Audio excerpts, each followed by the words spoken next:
Hello, my name is Darren Thomas and I am the Director of Educational Research Techniques. In this particular video, we're going to be doing an overview of the introduction section to a research paper. So let's go ahead and see what we can learn. Now, when we're talking about a research paper, we've done this several times, but I just need to review because understanding the interconnection between the various sections of a research paper is very, very important for students to understand. And it's one of the things that they don't quite get when they are trying to do a research paper. So, as I've already told you before, research begins with a problem. We've already talked about this many times. And then there are two things you do to get your problem.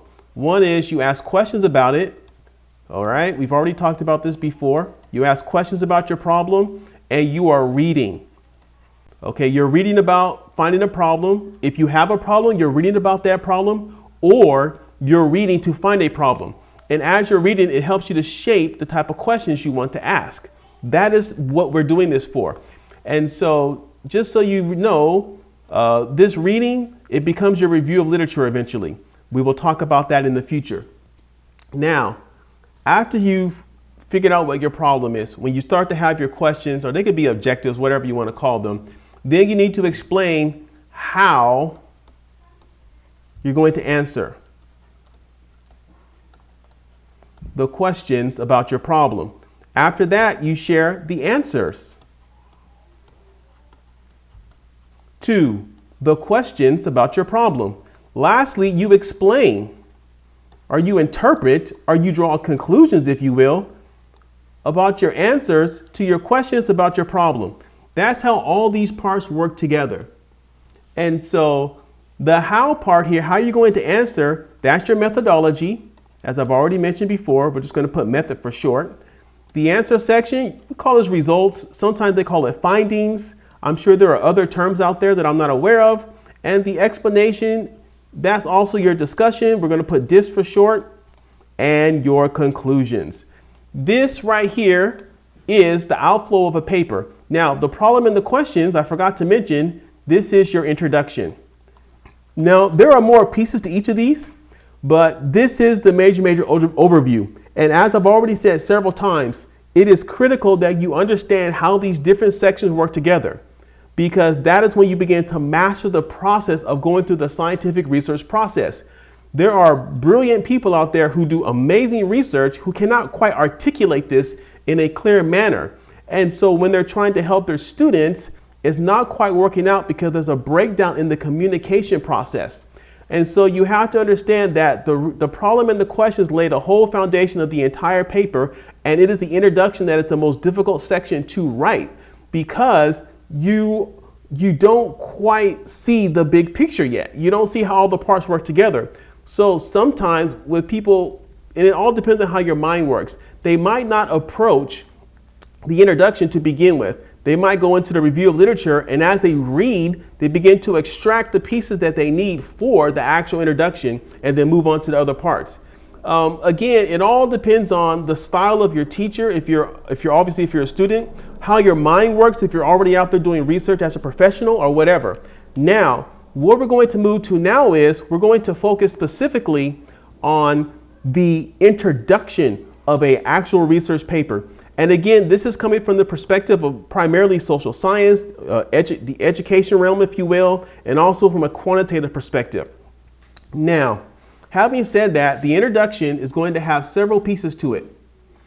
So you're always going to, for your introduction, you're going to start probably with a problem statement. We've already talked about how to write a problem statement, so I'm kind of going back, reviewing some things. You're going to probably start with your problem. And within your problem, you're going to have a background of the study where you try to justify it, and you're going to clearly state, hey, this is a problem. And I laid out how to do that in a prior video. After the problem, and again, the order depends, everybody has their own way of cooking something, if you will. There's different recipes. But after the problem, you're going to have a purpose statement. In other words, the purpose is like, okay, this is what I'm going to do in my paper. It's like a promise of what you're going to deal with. So again, in a future video, we will break down how to develop a purpose statement. It's normally not that difficult, but again, there's different ways of approaching it. Now, either before or after. Now, let me slow down. After you set out your purpose statement, you break down your purpose into research questions. This is one way to approach it. So I'm going to put RQ for short, research questions. And these are very mechanical in quantitative research.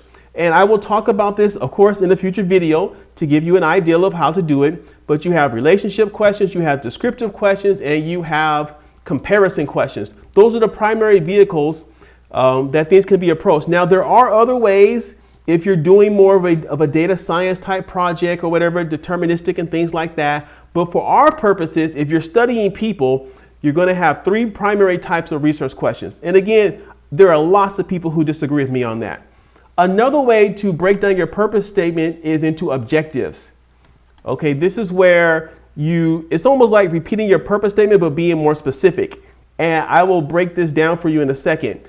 Some people approach it where they have questions and objectives.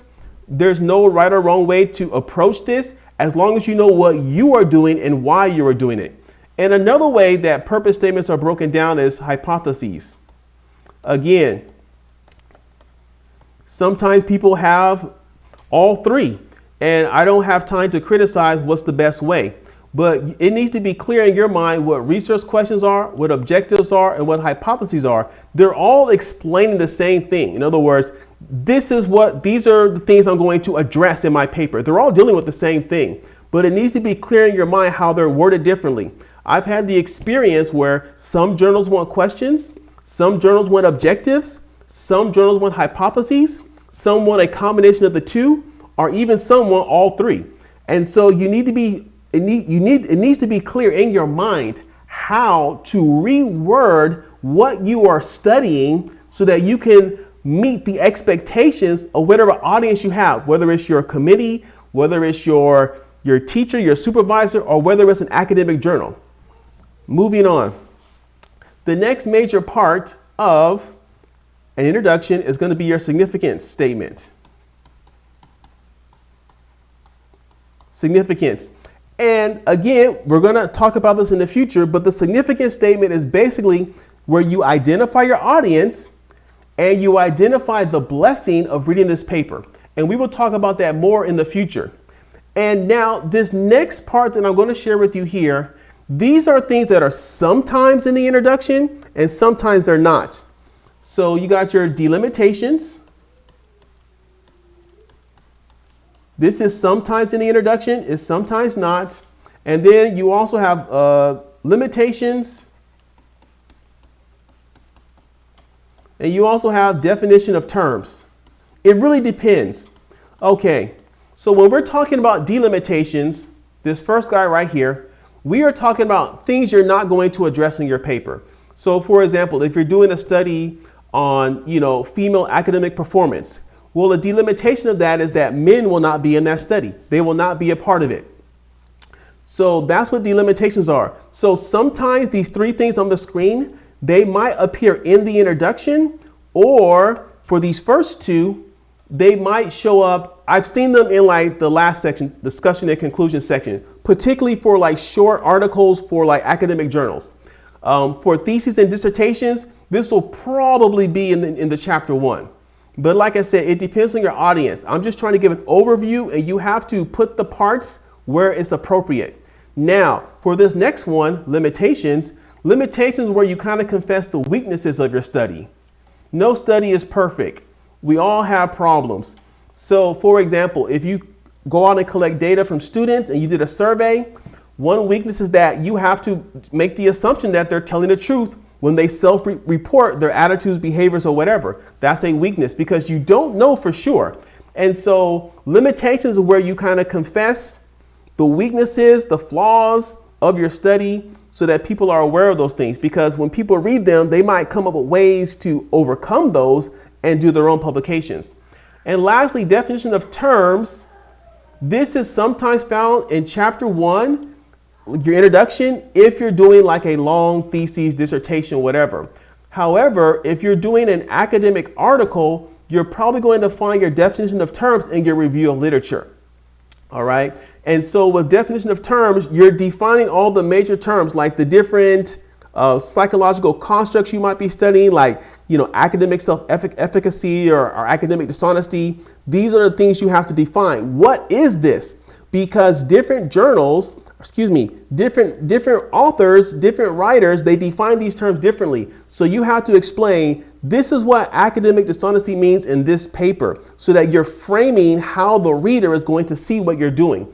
You must do this somewhere. Like I said, if you're writing a long research paper, a dissertation, or a thesis, this will be in chapter 1, at least briefly. And if you're writing an academic article or a conference article for conference proceedings, it'll be in your chapter 2.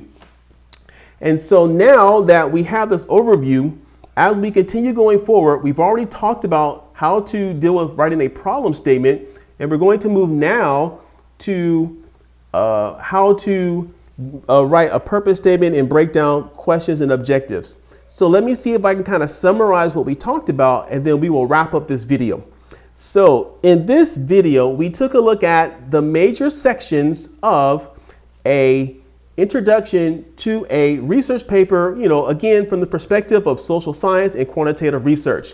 And so within that introduction, you're going to have several key parts. You're going to have a problem statement, probably at the beginning somewhere, where you give a justification for your study, a purpose statement where you share what you are going to do, and then you're going to break that purpose statement down into questions, objectives, and hypotheses. This is normally in chapter 1. The questions might be in chapter 2. I forgot to mention that. And of course, you're going to have a significance statement where you lay out, okay, who should read my paper and what is the blessing or benefit of reading this paper. We also talked about some optional sections. Like, again, I forgot to mention previously or prior that sometimes research questions or objectives or hypotheses, they might be at the end of chapter 2. And that happens primarily when you're writing academic articles, not when you're writing a thesis or a dissertation. Now, moving back here to my conclusion, there are 3 pieces of information that might be in the introduction or might not be. And these are delimitations and limitations, and also a definition of terms. Delimitations, you're trying to say, I'm not going to deal with this. You're trying to put a box around your study so that it doesn't spread off and get too large and too big. Limitation, you confess your weaknesses, and definition of terms is apparent what that means. And so you will find delimitations and limitations sometimes in a chapter 1, like in a thesis or dissertation, or I've seen them in the chapter 5 or the last section of a research paper, primarily when it's an academic article for a journal. Definition of terms might be in chapter 1, again, if you're writing a thesis or dissertation, or you might find definition of terms in your chapter 2. Again, this is when you're writing an academic article. So the most important thing to remember is this: no matter who you are writing for, no matter who you're working for, all these components that we're talking about here need to be present. Doesn't matter what discipline it is. Every reader who has a background in doing academic research is going to have an expectation that these things are addressed. The order depends on your discipline and depends on who you're writing for. But the point is that there's not too many people who are going to say you don't have to do these things. I would be very surprised. They need to be there. So I want to thank you so much for watching and listening. My name is Darren Thomas. I am the Director of Educational Research Techniques. Take care.